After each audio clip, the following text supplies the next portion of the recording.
Taylor's going to win on this. Travis is going to win on this. But who's really going to cash in is the NFL. Having the Taylor Swift effect is also a positive. She knows great entertainment, and I think that's why she loves NFL football. I've seen you rock the stage in Arrowhead. You might have to come see me rock the stage in Arrowhead and see which one's a little more lit. Taylor Swift at the Super Bowl 2024. But the impact of this pop culture sports crossover may have ripple effects for decades on the NFL and on families. She generated $92 million of economic impact. Denver, another NFL city, $140 million in economic impact. Both of these stars are going to win, but the league is going to cash in. It creates a buzz. It creates another group of young fans, particularly young women, that are interested in seeing, why is she going to this game? Why is she interested in this game? The demographic of females is up like 10% from last year. That particular lady and her fan base coming into the NFL is a beautiful thing. There's too much money involved to not have the Chiefs in the Super Bowl. Exactly. Because Taylor That's Swift, already a done deal. Yeah, because Taylor Swift, she generates too much money for the NFL.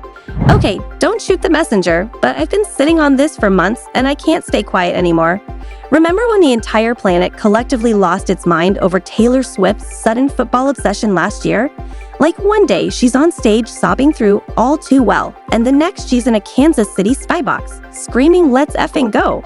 Like she's been a die-hard Chiefs fan since birth. I wanted to believe it. I really did. But my nosy little brain wouldn't stop pulling at the thread. And when I did, oh honey, the whole damn jersey unraveled. We're really supposed to believe this was all real love? Mid-Eras tour with 12 custom outfits per set, $1 billion box office, a cinematic release around the corner. Taylor just randomly starts dating Travis, I do Pfizer commercials Kelce, a man whose last name sounds like a salad bar. Be serious. Look, I love a good rom-com. I was rooting for them, kind of. But the whole thing was too neat, too tidy, too convenient. The timing? Suspicious. The NFL's reaction? Borderline thirsty. And the branding?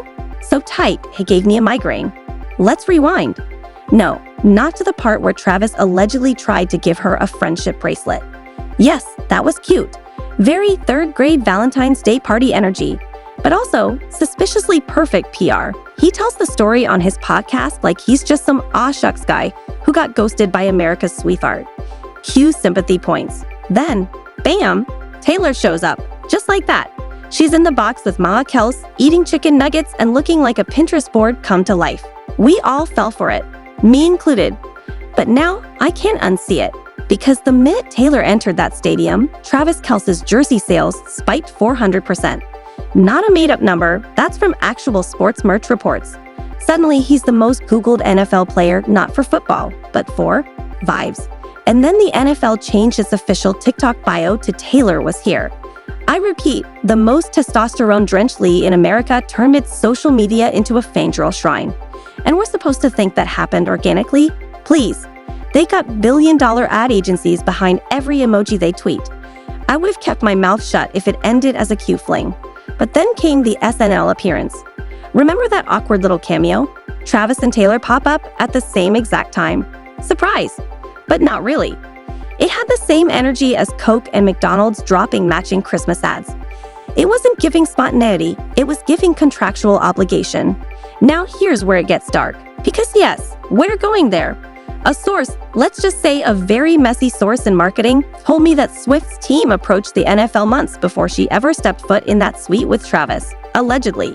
ALEGGDLA. There was an actual pitch deck involved. As in, a PowerPoint with charts, metrics, target demos, even co-branded hashtags. And what was this internal campaign called? I wish I were joking. Cleat cute. Apparently, it was all designed to refresh Taylor's image post-Maddie Healy. We'll circle back to that disaster and bring female viewers to the NFL. Because let's be real, the Venn diagram of Swifties and Sunday Night Football was 2 planets apart before this. But then, boom, pop culture big bang. Suddenly, 12-year-olds were tuning into ESPN and 40-year-old dads were pretending to know what folklore was. It was the biggest crossover event since Travis Barker married into the Kardashians. Stadiums started playing You Belong With Me during timeouts. Announcers dropped Taylor references mid-game like they were reading from her liner notes. Even Donna Kelce got her own merch line. Coincidence? Wake up. You're being bamboozled with glitter and goalposts. And let's not forget, the the Eras Tour movie was about to drop. You really think it's a coincidence Taylor kept showing up in full glam, lick red, hair curled, angles lit for primetime games just as pre-sales launched? That wasn't a date night. That was a global marketing campaign, and the craziest part, it worked. And then Travis did something mildly cringy. Remember that weird Pfizer ad? The one where he told everyone to double up on their vaccines like it was a BOGO sale at CVS? Yeah, that conveniently vanished from the Swiftie radar. Even though we all know Taylor's fan base can end entire careers over a problematic lyric, somehow Travis got a pass. Why? Allegedly, because the contract had a clause that Taylor's image must remain untarnished, even if that meant pretending her new boyfriend wasn't moonlighting as the poster boy for flu shots on aisle 7. And don't even get me started on the Maddie Healy situation. Can we please talk about how that entire flaming PR dumpster fire got magically erased the second Taylor stepped out with Travis? It was like watching someone slam the laptop shut and clear their browser history in real time.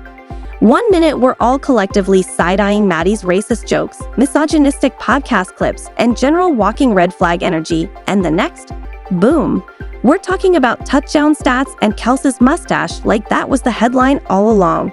Coincidence? Or genius PR damage control in a football jersey? Now look, I'm not saying Taylor doesn't deserve love. She absolutely does. I hope she finds someone who writes her poems and doesn't bring home CTE.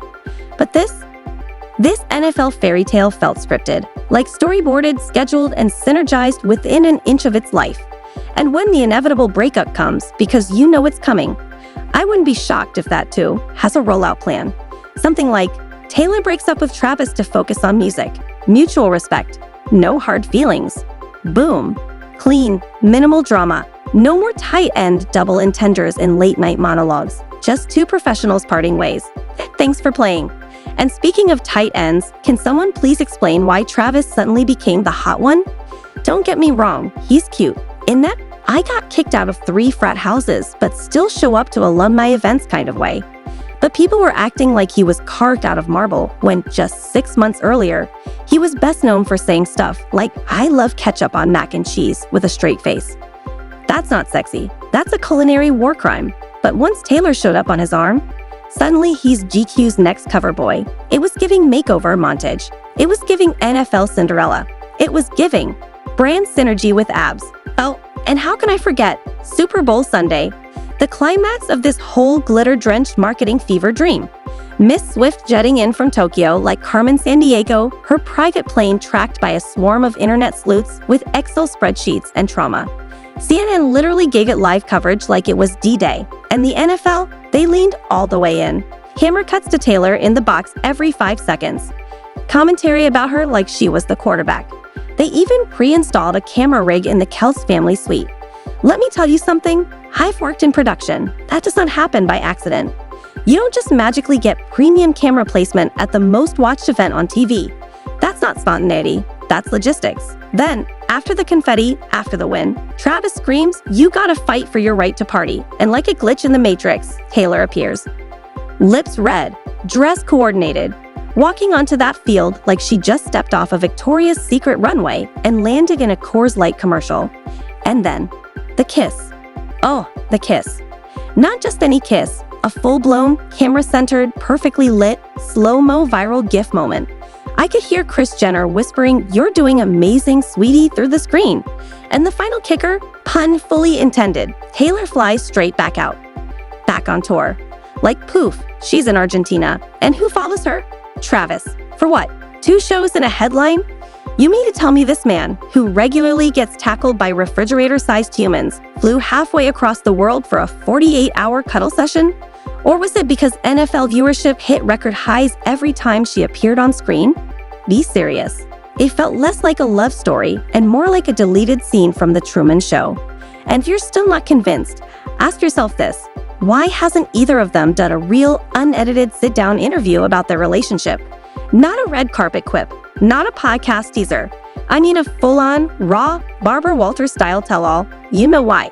Because if you poke the illusion too hard, the glitter starts to fall off, the sparkle fades, and you're left staring at a brand deal in a Kansas City jersey. Listen, I'm not mad. I'm impressed. The NFL got its Swiftie bump. Taylor cleaned up her image. Travis became a household name. It was the most profitable romance since Bennifer 2. 0 may be more contractual.